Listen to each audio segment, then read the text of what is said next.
बहुत समय पहले की बात है। एक राजा बहुत दिनों बाद अपने बगीचे में सैर करने गया, पर वहां पहुंच उसने देखा कि सारे पेड़ पौधे मुरझाए हुए हैं। राजा बहुत चिंतित हुआ। उसने इसकी वजह जानने के लिए सभी पेड़ पौधों से एक एक करके सवाल पूछने लगा। ओक वृक्ष ने कहा, वह मर रहा है क्योंकि वह देवदार जितना लंबा नहीं।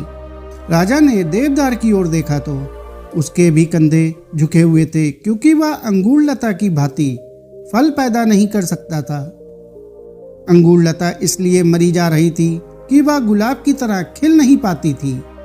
राजा थोड़ा आगे गया तो उसे एक पेड़ नजर आया जो निश्चिंत था, खिला हुआ था और ताजगी में नहाया हुआ था।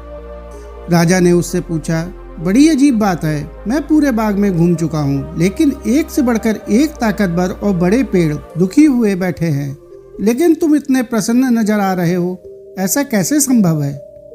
पेड़ बोला, महाराज, बाकी पेड़ अपनी विशेषता देखने की बजाय स्वयं की दूसरों से तुलना कर दुखी हैं, जबकि मैंने यह मान लिया है कि जब आपने मुझे रोपित कराया होगा तो आप यही चाहते थे कि मैं अपने गुणों से इस बगीचे को सुंदर बनाऊं।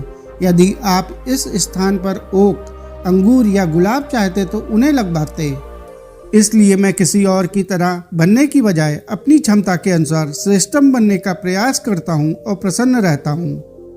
दोस्तों, हम अक्सर दूसरों से अपनी तुलना कर स्वयं को कम आंकने की गलती कर बैठते हैं। दूसरों की विशेषताओं से प्रेरित होने के बजाय हम अफसोस करने लगते हैं कि हम उन जैसे क्यों नहीं हैं। हम सभी में कुछ ऐसी योग्यता है जो अन्य लोगों में नहीं है।